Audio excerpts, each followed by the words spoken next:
America, we got to get back to doing what's expected of us as free citizens in this democracy. That means being tolerant, being respectful, staying informed, and being engaged. I'm former Congressman Joe Walsh. Follow me here and join the millions of Americans who are renewing their social contract with each other. The social contract, it's on us.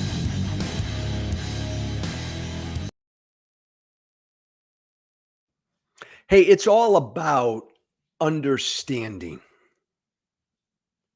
I think it's all about trying to gain understanding. I think the way we heal the divide in this country is we all put ourselves in the shoes of the people that we disagree with politically. And we simply try to understand why they think the way they do. I'm not saying you got to find common ground with people you disagree with. I'm not saying you got to love or like the people you politically disagree with. All I'm saying is, if you want to keep this thing together, if you believe like I do, hi Kiko, hi everybody, amen Evelyn. If you believe like I do, this country is dangerously divided.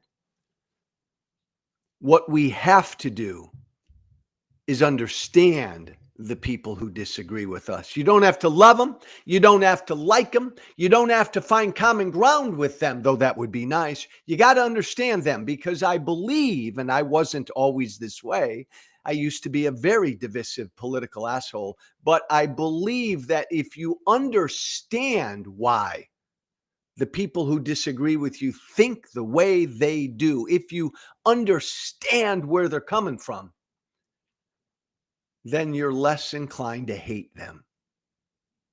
You're less inclined to look at them as your enemy, not just your political opponent, but as your mortal enemy.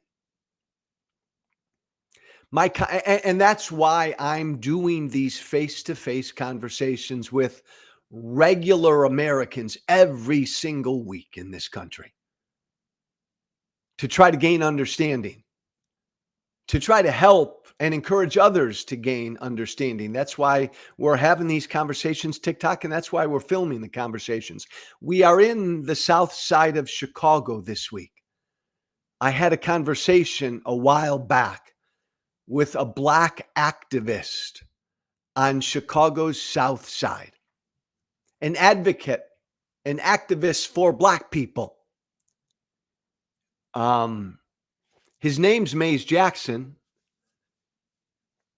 He and I, before we got to know each other, this Black man on Chicago's south side, he and I used to hate each other. You'll hear him say, Joe, I thought you were an out-and-out racist. And I told him, man, I didn't like where he was coming from politically. We used to hate each other, and then we got to know each other. And we no longer hated each other, even though we still disagree on a hell of a lot. What I love about the conversation this week is, I'm a white guy. I'm not a Black guy. I wanted to get a Black man's perspective on shit, on stuff. I'm a passionate guy. I got my beliefs. I come from the Tea Party, but I wanted to hear what he thought about the Tea Party. I wanted to understand why this Black man thought this country, how'd we get so divided? I wanted to listen and just understand. It's a fascinating conversation. It started out like, how'd we get to this place in America where we're so damn divided, where there's so much hate? And you know what? Right away, he pointed a finger at me. Right away, he pointed a finger at the Tea Party. Right away, he said, the Tea Party, you, Joe, you and the Tea Party are to blame because you got us started. Everybody's to blame now, but you and the Tea Party, Joe, you all got into racist stuff and you started the divide. You started the divide in this country. I disagree with him I agree with some of what he said. I most certainly don't only blame the Tea Party for where we are, but again, that's not the point. I sat down with or played pool with, not very well because I suck at pool. I played pool with this black activist on Chicago's South Side because I wanted to know what he thought. I wanted to understand where he was coming from. It's a great conversation. I'm going to give you, TikTok, a little 2-minute clip of it right now. First of all, there was a time when white people were fearful of being deemed racist. Yes. Or being called racist. So the tax opportunity gave them a way to talk without necessarily making it a racial issue. But there were dog whistles all throughout. Now, I'm not suggesting that that was 100% your intent, but as it became a galvanization, we saw where the people were coming from. They were coming from southern states who they knew that in the environment that we live in, nobody could want to be called a racist. So they would be a tax guy. Okay, so you and I would spend an hour. Like 10 hours. We'd begin to drink and we'd probably throw some of these balls at each other. But I agree with you that we played a part in it. Okay. And now we're there. And I'm hearing and I see folks on both sides. I was trying to do something really clever there. Want to just fucking annihilate the people they disagree with. Yep. So my question to you is twofold. What do we do about it? Like what? And by the way, Mace, before you answer that, do you think black folk in this country feel that we're as dangerously divided politically as I know white people do? Yes. You feel okay? So and I think we all think that the people that it won't end well for first would be us. So actually, they do think that. Yeah, okay. So when we talk like civil war, or I mean, I think that what was imaginary at one point, we saw a snapshot of on January 6th. There's a little tidbit. Again, I got to do my daily reminder, everybody who's listening with me this morning. To listen to the entire conversation, just go to my Substack, Social Contract with Joe Walsh. Thanks, Keith. Social Contract with Joe Walsh.substack.com. Write that down. Put that on your forehead.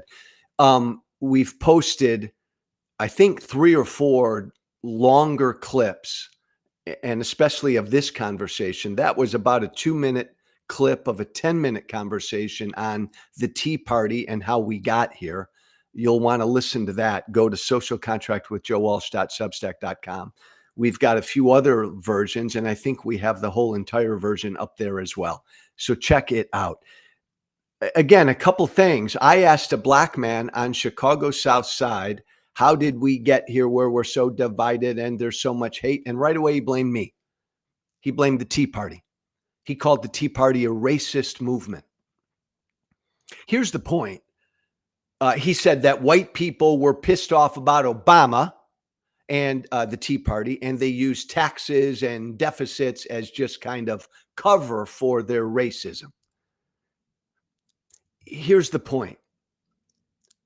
I disagree broadly with what he's saying, but I acknowledge there's some truth in it.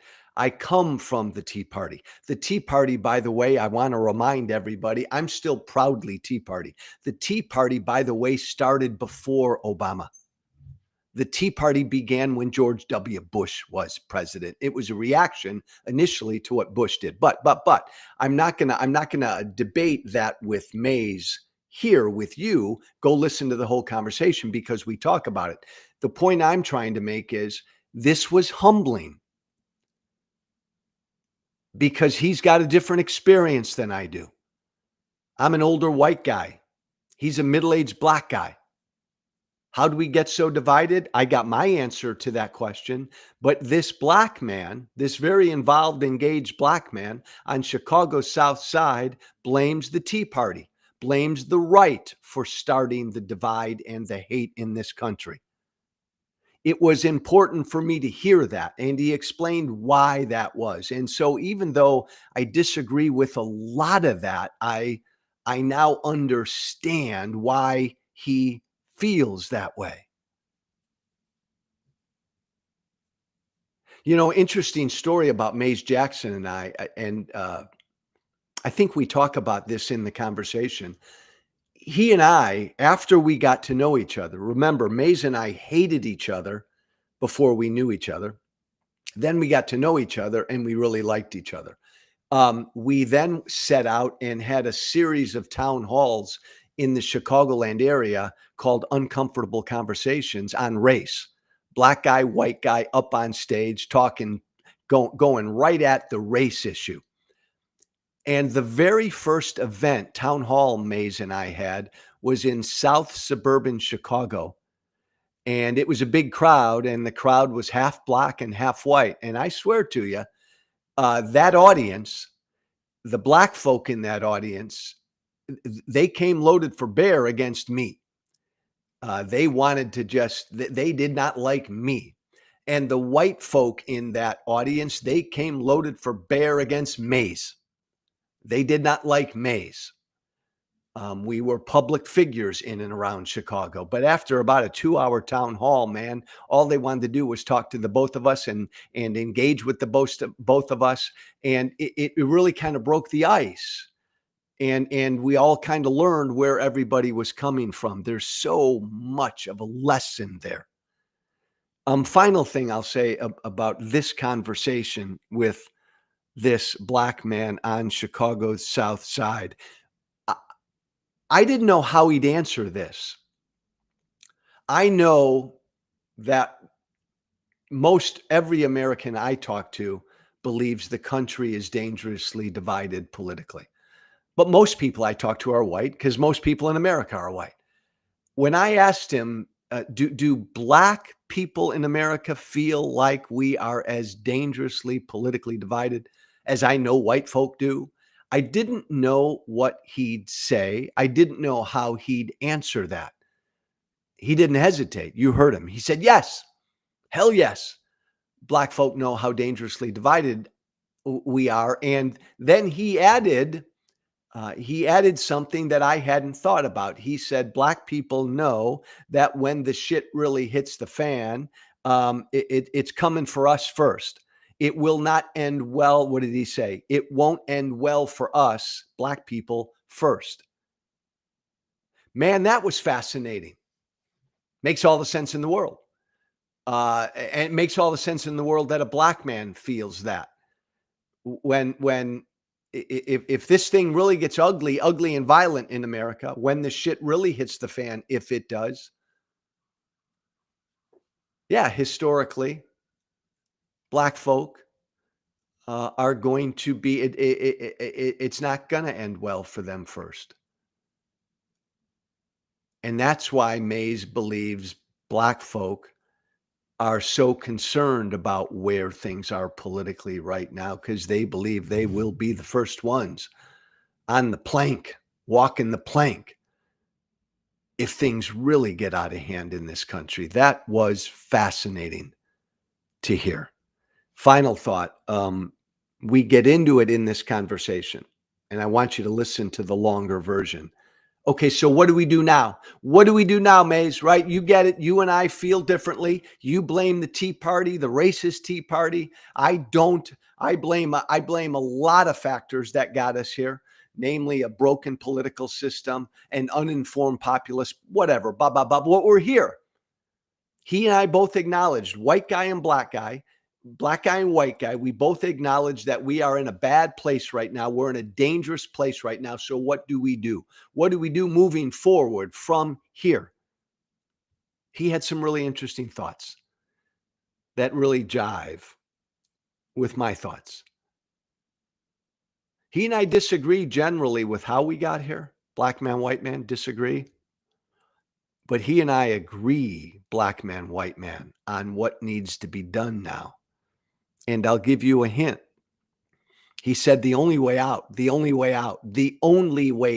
of this dangerous road we're on is a place to call a timeout, a place. We need a place where we can have conversations.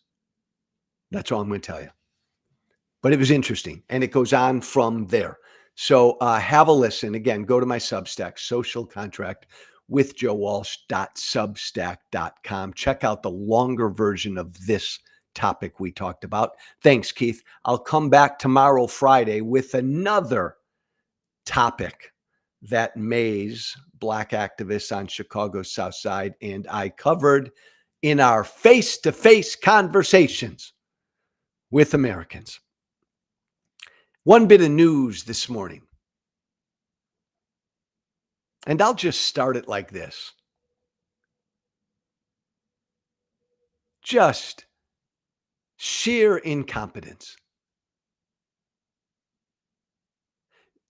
Such dangerous incompetence is in the White House right now. And so many Americans are being hurt.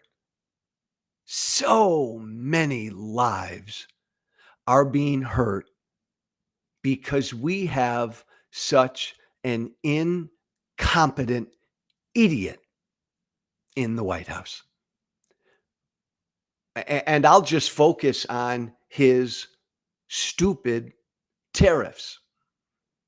So you know the news. Shouldn't be a surprise to anyone. The U.S. Court of International Trade came out late yesterday and said that Donald Trump's tariffs unconstitutional and illegal. There's the headline. Trump's tariffs unconstitutional and illegal, says the U.S. Trade Court. They were very clear. It was a unanimous ruling by bipartisan judges appointed by Reagan, Trump, and Obama on this court. It was a comprehensive ruling. The ruling basically said, hello, America and world. The U.S. Constitution gives Congress exclusive authority. Congress and only Congress, exclusive authority to implement tariffs, exclusive authority to regulate commerce with other nations. And that constitutional authority, the trade court said, is not overridden by a president's emergency powers, the so-called bogus Emergency Economic Powers Act. Again, this is not a surprise. According to the Constitution and the law, only Congress can put tariffs on other countries, period. When Trump began Liberation Day and began implementing his crazy-ass tariffs, I said that. A bunch of people said that. Most anybody should have known that. But it took a lawsuit. It took something like, I think it was 14 state attorneys general that took Trump's tariffs to court. And the court was clear. Again, like almost everything else Trump has done, if you care, Christopher, if you care, America, about the Constitution and the law, then what Trump's doing with these tariffs is unconstitutional and illegal, period. But here's the thing. Here's the thing. What does this mean? Where are we? What's next? Well, with Trump, we don't know what's next because we know a few things about Trump. He's an idiot. He's economically illiterate. He's a big crybaby. He thinks he's a real tough guy. And he loves tariffs. Always has. So watch out. I would imagine he'd appeal this ruling. But I wouldn't be surprised if the big idiot in the White House came out right now and said, screw it, I'm going to slap Europe and all of our friends with 1,000% tariffs because Trump's having a rough go of it right now. This court ruling, again, not a shocker to anybody with a brain on their head or anybody who cares about the Constitution, but this hit to Trump, this legal hit, combined with the fact that we found out last night or yesterday that traders have trading days called taco trading days. It stands for Trump always chickens out. Like traders have factored in what Trump's doing with these tariffs, that he's all fucking bluster. Trump screams, I'm going to give you 100% tariffs, Canada. And then Canada reciprocates. And then eventually Trump backs down and chickens out and walks away. And on those days, those are the days, the Trump chickens out days. Those are the taco days. Trump always chickens out, where traders make a lot of money. Because remember, we're living in this world right now that whenever Trump announces tariffs, whenever Trump slaps down tariffs, puts tariffs on other countries, whenever Trump just says the word tariff, the American people get hurt. The American people lose money. American small businesses get hurt and the market tanks. Whenever Trump chickens out and backs down and walks back his tariffs, or a court says they're illegal, then good things happen. The markets go up. Americans make more money. Small businesses breathe a sigh of relief. Isn't that funny? Whenever Trump implements his tariffs, the American people are hurt. Whenever he backs down or gets rid of them, the American people are helped. But Trump found out about this taco day that traders think he's a big chicken. And so he's probably pissed off right now. So I don't know what he'll do. But again, think about where we are right now. One man's incompetence just on this tariff thing has wreaked havoc on so many Americans. So Trump does something which is clearly unconstitutional. And then every day, that thing that he does that is clearly illegal and unconstitutional, he changes. Tariffs are up, tariffs are down. More tariffs, walk back tariffs. 75% tariffs on Thursday, 35% tariffs on Friday. I'm going to give our friends 110% tariffs, he shouts on Sunday. On Tuesday, he walks it back. And if you are a business owner in this country, you're either out of business now or your head is spinning and you need real help. One man's incompetence has launched major trade wars with all of our trading partners. One man's idiotic incompetence has severely hurt American exporters and importers. One man's idiotic incompetence has been a death blow to American small businesses. One man's idiotic incompetence has wiped out, 401ks and retirement savings for so many regular Americans. I could go on. And think about where we are now. So Trump launches trade wars with other countries. Our courts come out yesterday and say what Trump's done is unconstitutional, illegal. He can't do these tariffs. So now our trading partners are sitting there, and now our trading partners have all the leverage because now they know, like you and I know, like we've always known, that what Trump's doing is unconstitutional. So our trading partners now, who when Trump started his crazy ass trade wars, they reciprocated and they pounded retaliatory tariffs on us. Those are still standing. Our trading partners now have all the leverage. They know the jig is up. Trump can't do tariffs, but they can. So now we're going to get severely hurt. Other countries' retaliatory tariffs are still standing against us, making us less competitive, driving up our costs for our exporters. What an utter, total fuck up by one guy, by one idiot, one incompetent idiot in the White House. What's going to happen next? I do think Trump will shout and scream and threaten other tariffs, larger tariffs on other countries. I do believe the Trump administration will appeal this ruling. I don't believe, like some people said, that Trump will do the right thing and either like use this as an off-ramp, right? Like, you know what the pattern has always been. Trump does something bad, and then the American people get hurt. So Trump lies and walks back the bad thing he did and claims victory. And a lot of Americans believe him. Now it's Trump does something bad.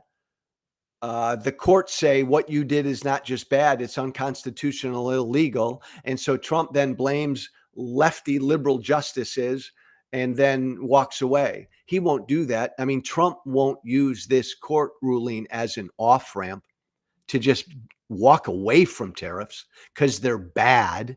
They're hurting Americans. That would be the smart thing to do. That would be the smart thing for Trump to do. Just blame a bunch of liberal judges and then walk away from tariffs. That would be the smart thing to do. But Trump's not smart. He's an idiot. So he's not going to do the smart thing. The other smart thing, if he were smart, is go to Congress and do it the right way. Have Congress pass tariff legislation. It's their authority. Trump won't do that. So I expect Trump, and by the way, this is all because of Congress. This is all because the Republican-led Congress abandoned their oath to defend the Constitution back in January when they were sworn in. Their job now is to defend Trump. So we're here because Congress isn't doing their job. The Trump administration will appeal this ruling. And Trump will threaten, it's all bluster. Remember, our trading partners now have all the leverage thanks to Trump. Thanks to Trump. But he'll shout and scream and threaten bigger, better, crazier tariffs. But so much damage has been done. Even if it all ended today, Trump's tariff madness, and he walked away today after this court ruling, blamed the court and walked away from tariffs. So much damage has already been done. And more damage is coming because Trump fucked up. He started a trade war. Our tariffs have to go away, but the other countries' tariffs don't. Right? So we're going to be hurt by everything Trump has done.